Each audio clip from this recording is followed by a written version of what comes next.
V drugi oddaji Bravo nogomet bomo videli vrhunce prve tekme ekipe Ašk Bravo v drugi slovenski nogometni ligi v letošnji sezoni. V Ljubljano so prišli Kraševci iz Sežane in domov odšli praznih rok. Tokrat smo v našem studiu gostili glavnega trenerja selekcije U17 Aljaža Gornika, ki je predstavil delo v kadetski selekciji in načrte za to sezono.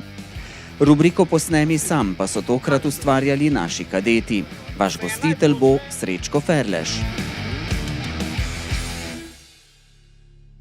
Prisrčno pozdravljeni, spoštovane gledalke in cenjeni gledalci. Manj kot teden dni je minilo in znova smo skupaj v oddaji Bravo nogomet.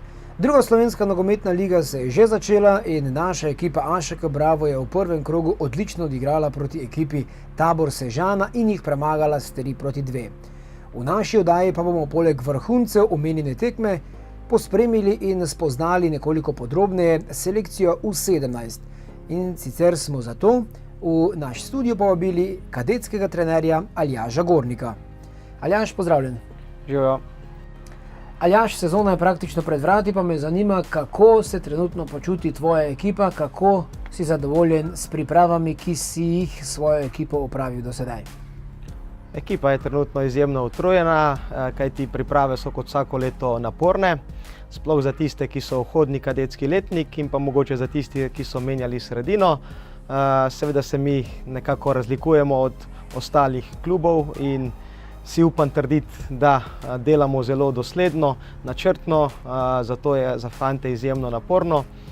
Smo trenutno v 5. tednu pripravljalnega obdobja, ki je nekako najtežji v smislu kondicijske priprave, zato so pač fantje utrujeni, kljub vsemu pa so skozi prijateljske tekme dobili potrditev, da se splača na tak način trenirati, zato pač so dobili tudi že neko mentalno svežino, so psihološko dobro pripravljeni in pač z veseljem vstopamo še v zadnja 2 tedna pred prvenstvom, kjer bomo izpilili še nekatere detajle in se poskušali čim bolj pripraviti za prvo prijateljsko prvenstveno tekmo.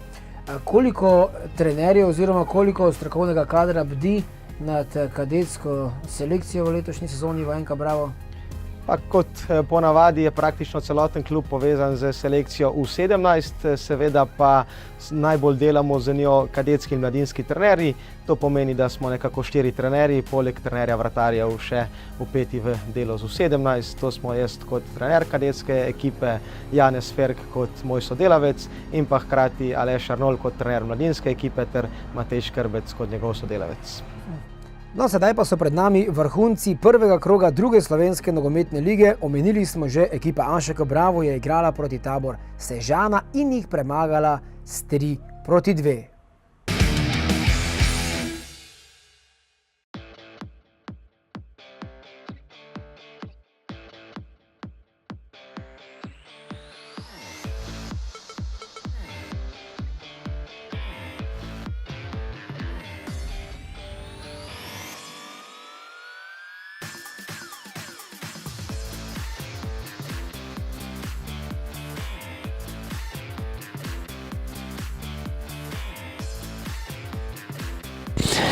Prisrečen dober dan, spoštovane gledalke in cenjeni gledalci, ljubiteljice in ljubitelji nogometa.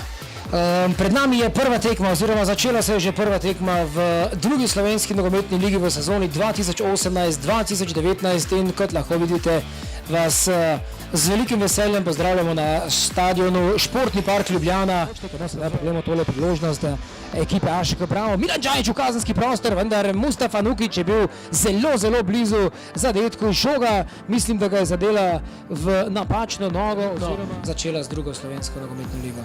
Ja, v bistvu smo skupaj se odločili, katere igralce bi pripeljali oziroma smo si jih želeli. Dejstvo je, da smo... Mustafa Nukić, pogledamo, to je priložnost Mustafa Nukić in 1-0.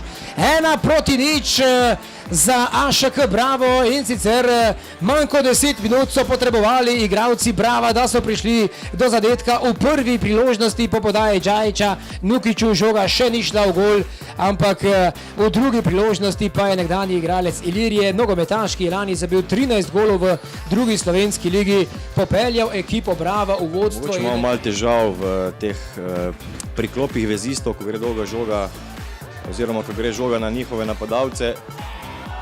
Tole je bilo zelo nevarno, vendar Igor Vekič je rešil v zadnjem trenutku.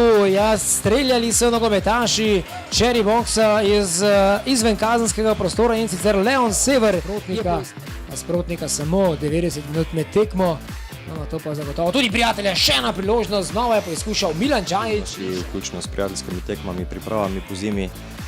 Res je, da nisem imel igrati tekme, ampak prekršek, ali bo to najstrožja kazen, ali je bil prekršek zunaj kazenskega prostora, tako ste streljali Žinko ali Jugovar se je odločil za strel in 2-0. Po tleh je streljal Domen Jugovar in presenetil živi zid Tabora iz Sežane in na koncu tudi Nika Bičiča. Za prvo mesto vodi v Brežicah s 1-0, ampak sedaj je priložnost Bačanin in 2-1. Brez prepovedanega položaja kažejo sodniki in Marko Bačanin je poskrbel za znižanje rezultata. No, sedaj pa je konec prvega polčasa, prve tekme druge slovenske nogometne lige v sezoni 2018-2019. 17:30 minut, no, medtem ko še drugi derbi. Poglejmo tole priložnost za ekipo Sežane. Ki bi se nekje borili za obstanek. Jaz mislim, da bi se naredila 2 tabora v prvi ligi. Skratka, dviga se nogomet, klubi se postavljajo nazaj v končni fazi.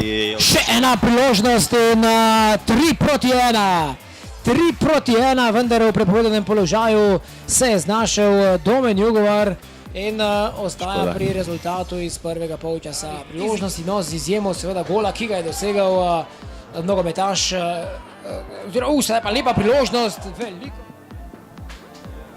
Na sredino kazenskega prostora do strela je prišel novinec pri Sežani, to je Klemen Nemanič. Še en napad za domačo ekipo. Takole se je to je bil Domen Jugovar, takoreč na sporedu tale tekma. Še ena priložnost, lepo je sedaj podal Domen Jugovar, nekoliko slabše pa je zaključil David Brekalo. Lepo je vtekel, žoga pri Žanu Trontlu, še ena podaja proti Milanu Džajiću in 3-1, vendar ne.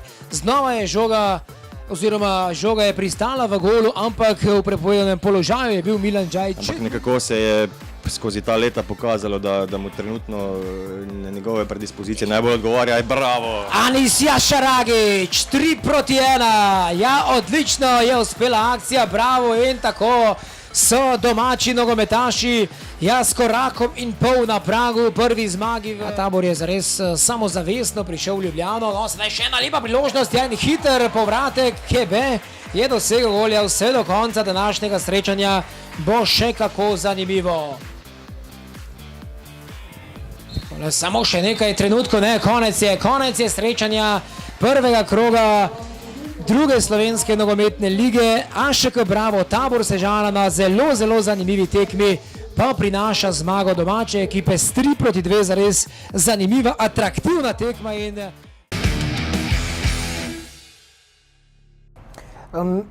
Povej mi, katere so bistvene vsebine, ki jih boste trenirali oziroma izpopolnjevali skozi celotno sezono v kadetski vrsti? Ekipe oziroma igralci, ki razvijajo vse vsebine na najvišjo možno raven, so praviloma uspešnejše. To pomeni, da se bomo mi posvečali vsem vsebinam.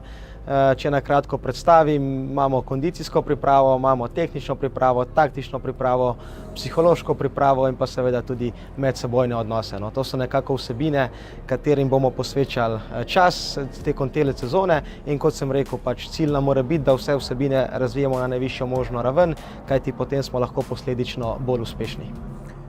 Videli smo že vrhunce prvega kroga druge slovenske nogometne lige, ko je ekipa AŠK Bravo premagala NK Tabor Sežana. Sedaj pa poglejmo, kaj sta po tekmi povedala trener ekipe AŠK Bravo Dejan Grabič in pa kapetan Milan Džajić.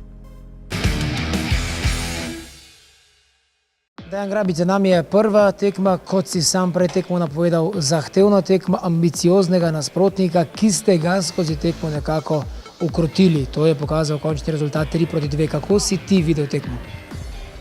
Ne bom rekel, da smo jih ukrotili, zato ker smo kar lep del tekme smo trpeli.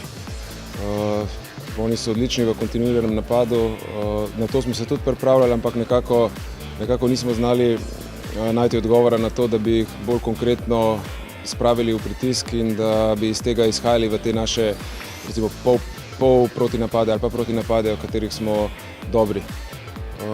Tako da, ne vem, zaslužena, nezaslužena zmaga, po prikazanem, po vsej verjetnosti bi bil remi najbolj realen.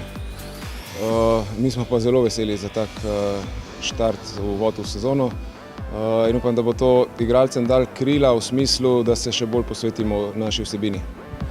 Začetek je bil zelo uspešen, oziroma 9. ali 8. minuta in Mustafa Nukić z zadetkom. To je verjetno za nadaljnji potek tekme bilo kar bistvenega pomena. Kakšen je tvoj pogled na to? Mislim, vesel sem za Mustafo in za vse strelce normalno, ne? Ampak dva novinca sta zadela, sta tako na prvi tekmi pokazala neko dodano vrednost naši ekipi. Zdaj, normalno, ona da morata ostati skromna, delati naprej in v bistvu ponavljati take predstave.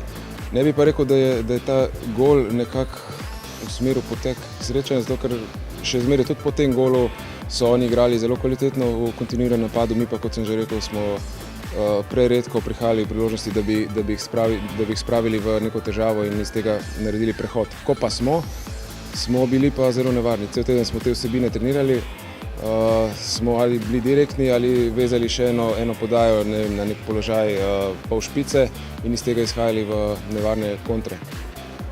Čestitke vsem igralcem, ne vem, kaj še povedati. Samo tole me še zanima, s tribun je bilo glede na naše tekme iz prejšnje sezone videti kar lepa obiskanost. Kako se je videlo oziroma kako se je to čutilo na igrišču? Slišali se je, ja. V bistvu spet v trenutkih, ko smo bili malo pod stresom, ko smo šli lažje skozi to neko frustracijo. Ekipa je zdržala skupaj, imamo veliko stvari za analizirati, za popraviti. Naslednji teden imamo Fužinar, ki se je tudi zelo okrepil. Pričakujem, ne bom rekel, da podobno tekmo, ker ne vem, če gojijo tak način igre kot Sežana, ampak pričakujem pa v vsakem primeru velike izzive.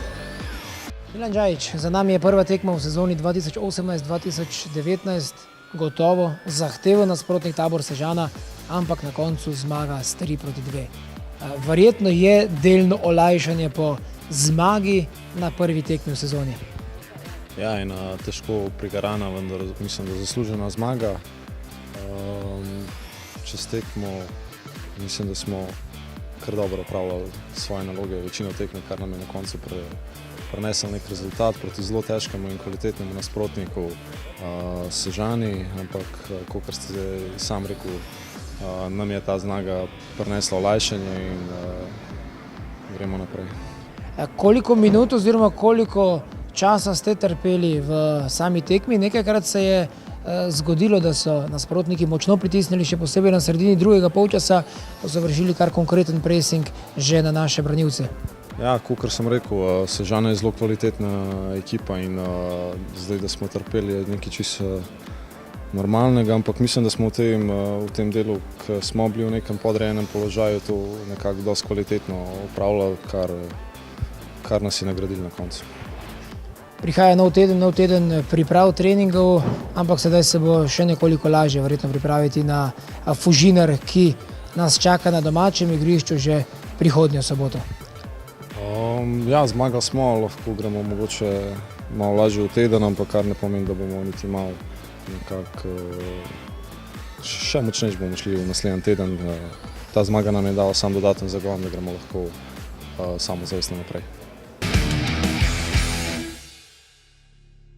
Ko govorimo o kadetski ligi, o prvi slovenski kadetski ligi, seveda tukaj ne moremo zapostaviti tekmovalnosti, torej je v treningu, v samem trenažnem procesu gotovo že veliko taktično-tehničnih prvin. Katere so tiste najbolj izpostavljene oziroma koliko se tem elementom nogometne igre posvečate v kadetski vrsti? Prva slovenska kadetska liga je seveda najvišji možni nivo v državi, zato je pač tekmovalnost tudi v ospredju in hkrati pač lahko dosežeš dober rezultat tudi na podlagi dobre tehnično-taktične priprave. Seveda, z tega vidika, če govorimo o taktiki, je treba prepoznati tako taktiko v fazi branja, kot taktiko v fazi napada. Seveda tudi taktika se deli naprej na enega igralca posamično, na skupino igralcev ali na moštvo, a ne, in praktično vse vsebine je treba početi, če želiš biti uspešen. Kako pa predvsem novi vhodni fantje dojemajo vse skupaj, kajti prehod k kadetom je zagotovo eno izmed prvih sit za mlade nogometaše, kajti prvič sta združeni dve generaciji in za voljo tega je najverjetneje konkurenca in želja tistih mlajših mora biti najverjetneje višja, kot pa ko so bili vajeni trenirati v nižjih selekcijah, ko so imeli samo eno generacijo soigralcev. Seveda, prehod za igralce, ki prihajajo iz U15 v kadetsko ekipo, je izjemno zahteven. Iz dveh vidikov. Prvi vidik je ta, da se prvič v državi združita dve selekciji, to pomeni 2 letnika, prihaja tudi do bioloških razlik. Tudi liga se ne deli več na vzhod in zahod, zato je pač masa ljudi strnjena, to pomeni, da je tudi kvaliteta strnjena in da je izjemno težko si izboriti mesto v ekipi. Pa ne gre to za naš klub ali za katerikoli drug klub, ki nastopa v prvi slovenski kadetski ligi. Seveda je pa zadeva tudi ta, da enostavno se tukaj prehaja, bom tako rekel, na resen nogomet, na nogomet, ki je usmeren v vrhunskost, in to niti približno ni za vsakega posameznika. Zdaj seveda, fantje so mladi, mogoče še niti sami ne vejo, kaj bi hoteli, zato je tudi za nekatere zelo težko preklopiti v glavi, a si želijo tega ali ne. Ampak zato smo tukaj mi trenerji, da jih usmerjamo in da jim pač pomagamo najti, kaj si oni zares želijo. A si oni želijo usmeriti v vrhunski šport, biti pripravljeni trdo delati, biti pripravljeni se izboljševati iz dneva v dan, ali pa enostavno to preveč za njih. Pa tudi to ni nič narobe, skratka, samo da ugotoviš, kaj v življenju ti paše. Kako pa je z okrepitvami oziroma osvežitvijo kadetske ekipe v letošnji sezoni? Do nekaj sprememb je prišlo v selekciji U17. Tako kot vsako leto pride v kadetski ekipi do nekaterih sprememb. Zdaj dejavnikov, ki vplivajo na to, je več. Zagotovo je en dejavnik ta, da se fantje vpisujejo v srednjo šolo, da pridejo tudi iz drugih koncev Slovenije v srednjo šolo in potem nekako naš klub jim postaja čedalje bolj simpatičen, zato ker dokazujemo to, da zelo dobro delamo z mladimi in enostavno je zanimanja za prestop v naš klub čedalje več. In vsako leto se zgodi kakšen prestop v obe smeri, ne samo, da pridejo k nam, tudi kakšen odide od nas, ampak ponavadi odhajajo na bolje, kar so na koncu dokazali tudi naši člani v lanski sezoni, in to je pač nekako naša pot. Seveda smo pa vsakega posameznika, ki se prepozna v naši zgodbi, ki ima to željo, ki kaže kvaliteto, zelo veseli, kajti take iščemo, da bi iz njih naredili pač čim več.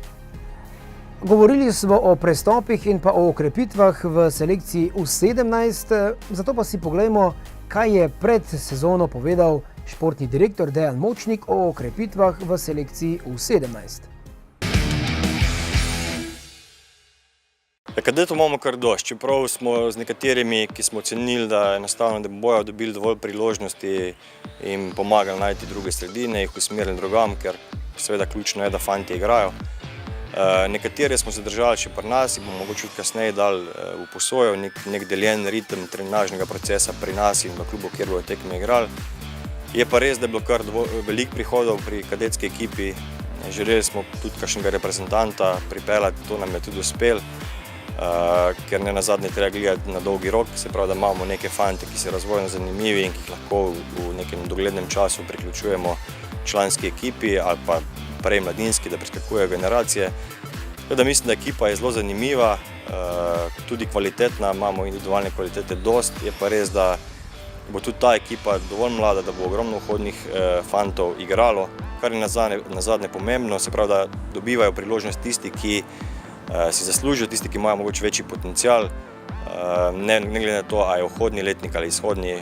Bomo pa vsekakor tudi tukaj probali v nadaljevanju prvenstva v spomladanskem delu preskakovati generacije, ampak do tega je še čas. Fantje sami bojo pokazali, kjer si zaslužijo, da grejo generacijo više, in mislim, da tudi tako kot v lanski sezoni bo se kdo pokazal in preskočil. Aljaž, seveda, ker smo na začetku sezone, je potrebno pogledati tudi proti ciljem oziroma proti pričakovanjem pred sezono 2018-2019. Kakšna so za selekcijo U17?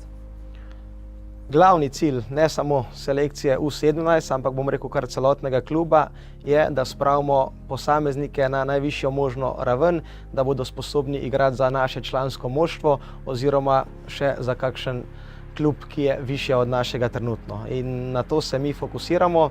Meni kot trenerju ni v ospredju osebna kariera in biti, ne vem, prvi v kadetski ligi na račun tega, da bi zapostavil seveda razvoj posameznikov. Tako da bistveni cilj je, da se ukvarjamo s posamezniki, da jih pripravimo na višji nivo in da pač bo čim več fantov, ki igra trenutno v kadetski selekciji, mogoče že čez pol leta nastopilo v mladinski oziroma čez 2, 3, 4 leta v naši članski selekciji. Seveda pa kolikor delaš dosledno, dobro, se na koncu tudi moštveno rezultatsko to pozna in tudi na ta račun pač rezultatsko napreduješ. V letošnji sezoni smo uvedli novo rubriko Posnemi sam in poglejmo, kaj so nam naši mladi nadebudni nogometaši pripravili za ta teden.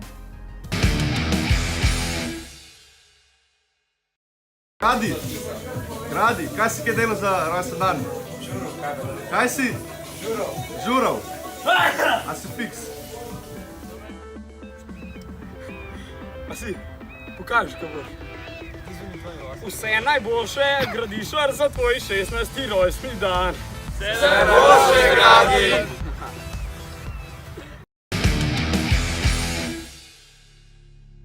Za konec me zanima, oziroma mi povej, kakšen je program oziroma katere tekme vas čakajo v začetku letošnjega državnega prvenstva. V tem koncu tedna se začne prva slovenska kadetska in slovenska mladinska liga, vendar mi smo prestavili prvo tekmo. S katero tekmo in kdaj začnete kadeti oziroma sporedno seveda z mladinci? Tako je, prvi krog smo prestavili, zato ker mladinska selekcija odhaja na močen mednarodni turnir v Veliko Gorico na Hrvaško. Tem se bodo pomirili z ekipami, kot so Dinamo, Rijeka in tako naprej. Seveda tudi to je en dokaz, da pač je naš klub močen, da ga prepoznajo po delu z mladimi, zato nas tudi na ta turnir povabijo. Skratka, zaradi tega smo prvi krog prestavili in začnemo čez 14 dni, in sicer v soboto igramo domačo tekmo proti Muri. Aljaž, hvala lepa za tvoj čas in pa za tvoje strokovne izjave, prav tako pa tebi in tvoji ekipi želim obilo zmag in pa seveda čim več zdravja. Hvala lepa. Hvala enako. Tudi vam, spoštovane gledalke in cenjeni gledalci, hvala za vašo pozornost in ne pozabite, da se od sedaj naprej oddaja Bravo nogomet predvaja vsako sredo, kjer boste videli predstavitev vsake selekcije nogometnega kluba Bravo in pa tudi zanimivosti iz članske ekipe AŠK Bravo. Hvala še enkrat in se vidimo prihodnjo sredo. Nasvidenje!